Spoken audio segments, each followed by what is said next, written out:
are. Have you ever woken up, looked at the ceiling, and just known deep down that the day ahead was going to feel heavy, not bad, not terrible, just heavy? You can feel it in your chest before your feet even touch the floor. That was me this morning. R.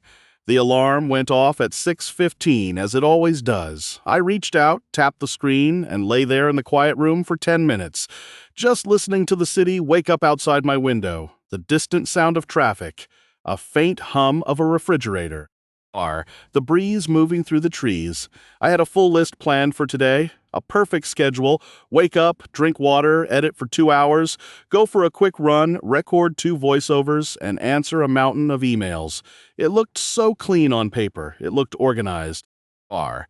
But life rarely cares about what we write down on paper. Welcome back to another vlog. If you are new here, hello. This is just my real life. No filter, no fancy setup. Just me talking to you through a quiet day that did not go according to plan at all. R. So, grab a cup of tea or coffee, get comfortable, and let us just talk. I finally dragged myself out of bed around 6:30. My knees felt stiff. My head felt a bit cloudy. I walked into the kitchen, filled the kettle with fresh water, and turned on the stove. R. While the water heated, I stood by the kitchen counter, staring at the empty cup. You know those mornings where your mind feels like it is running in slow motion? You want to speed up, but your body just refuses to hurry. That was my exact feeling. R. I poured the hot water over the coffee grounds. The steam rose up, carrying that deep, rich smell that usually wakes me right up. Today, it just felt comforting, like a gentle push into the morning. I sat down at my small wooden table near the window. The sky was gray. R. Cold light was streaming through the glass. I took the first sip. It was hot, bitter, perfect. I pulled out my notebook to review my tasks for the afternoon. Everything was color-coded: red for urgent, blue for creative work, green for personal errands. I looked at the red items. R. 3 client videos to render, 1 final draft to send out, a script to polish. My brain looked at that list and immediately wanted to surrender, but I told myself, just take it step by step. One small task at a time, no pressure. Around 7:30, I sat down at my desk. R. I pressed the power button on my computer.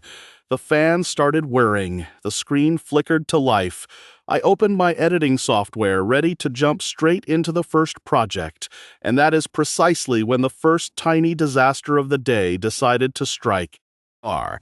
My main external hard drive, the one holding all the raw footage for this week's main project, started making a strange clicking sound. Click, click, pause, click. My heart skipped a beat. If you edit videos, you know that sound. It is the sound of pure anxiety. I froze. R. I pulled the cable out, plugged it back in, and waited. Nothing. The light on the drive blinked twice and then went completely dark. The computer did not recognize the drive at all. I sat there in total silence. 5 minutes ago, I was worried about being slow. R. Now, I was facing the possibility that 3 days of heavy shooting were completely gone into thin air. I felt a spike of heat go straight up my neck. My hands started feeling clammy. I unplugged the drive again. I tried a different USB port. Still nothing.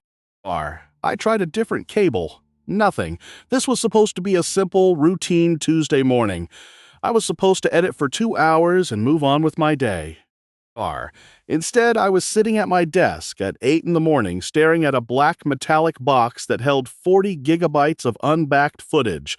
I wanted to scream. I wanted to slam my hands on the desk. I wanted to blame the drive, blame the cable, blame the world. R. Instead, I just leaned back in my chair, took a deep breath, and closed my eyes. Inhale for 4 seconds. Hold for 4 seconds. Exhale for 4 seconds. I learned a long time ago that getting angry at hardware never fixes the circuit board. It only raises your blood pressure. R. I took a moment to reflect. Why did this happen? Because I got lazy yesterday. I was tired after filming, so I told myself I will make a secondary backup tomorrow morning. Tomorrow morning came, and the primary drive failed before I could even click copy.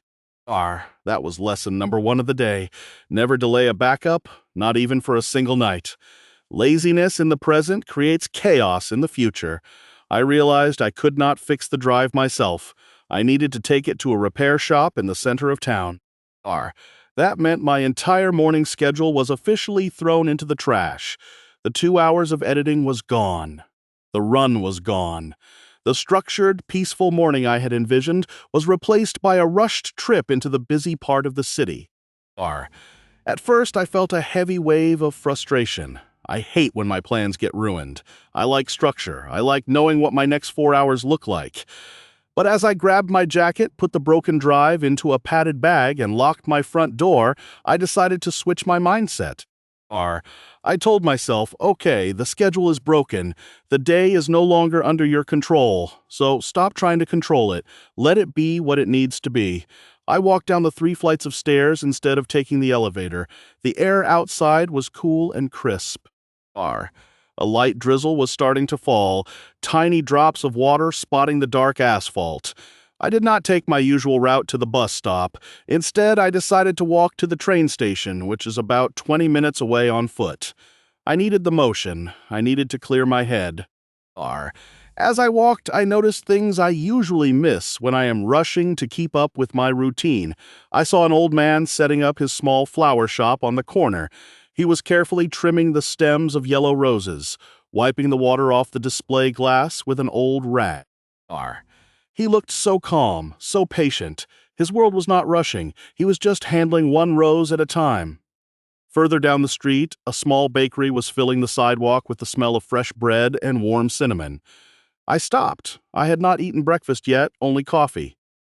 My original plan had a healthy smoothie scheduled for 9 a.m., but today was no longer a plan day. Today was a survival and adaptation day. I walked into the bakery.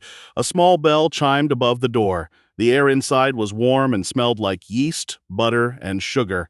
I ordered a hot espresso and a simple chocolate croissant. I sat down at a small table near the corner window. I took a bite of the croissant. It was flaky, warm, and rich. The chocolate melted instantly.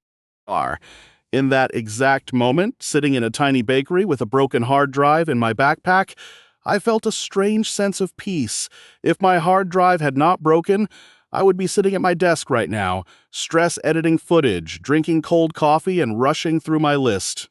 But because everything broke, here I was, sitting in a warm room, enjoying fresh bread, watching rain drop down the window pane. Sometimes, a breakdown in your routine is just an invitation to slow down. We fight so hard to keep everything on track, to meet every goal, to hit every metric. We forget that the detour often has a much better view than the highway. I finished my coffee, paid the cashier, and walked back out into the cool rain. I took the train into the tech district. The carriage was crowded with commuters. People in dark coats, staring at their phones, scrolling through news, checking work emails, wearing expressions of tired focus. I looked at my own reflection in the dark train window. I looked tired, too. But I felt lighter than I did 2 hours ago. I reached the repair shop around 10:30. It was a tiny, cramped place filled with stacks of old monitors, tangled wires, open computer cases, and the smell of hot solder. Behind the counter sat a guy with wire-rimmed glasses and a black t-shirt, meticulously unscrewing the back of a tablet. I placed my padded bag on the counter. I explained what happened, the clicking noise, the sudden drop in power, the unbacked files. He took the drive out, looked at it, plugged it into his diagnostic station, and listened. He did not say anything for a long minute. He just tapped his fingers on the desk, listening to the rhythm of the clicks.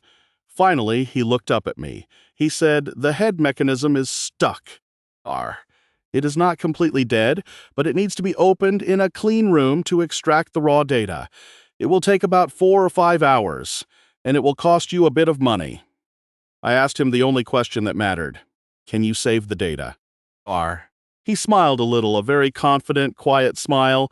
He said, yes, 90% chance we get everything back. Just leave it with me. Come back at 4 p.m. A wave of relief washed over me. It was not a total loss. It was just a delay and an unexpected expense. A lesson paid for in cash and patience. I signed the repair order, handed over the drive, and walked back out onto the street. Now I was standing in the middle of the city at 11 o'clock on a Tuesday morning with absolutely nothing to do until 4 o'clock. No laptop. No editing software, no camera footage to review. My entire work setup was gone for the next 5 hours.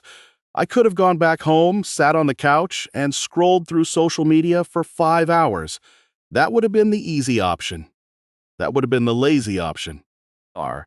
But I remembered another goal I set for myself this year, to be more present, to embrace unexpected free time as a gift, not an inconvenience. So, I decided to explore a part of the city I rarely visit. R. I walked toward the old public library, a massive stone building with high arching windows and wide granite steps. I used to go there years ago when I was first starting out, back when I had no money, no fancy equipment, and just a dream to make videos for a living. R. I walked up the steps, pushed open the heavy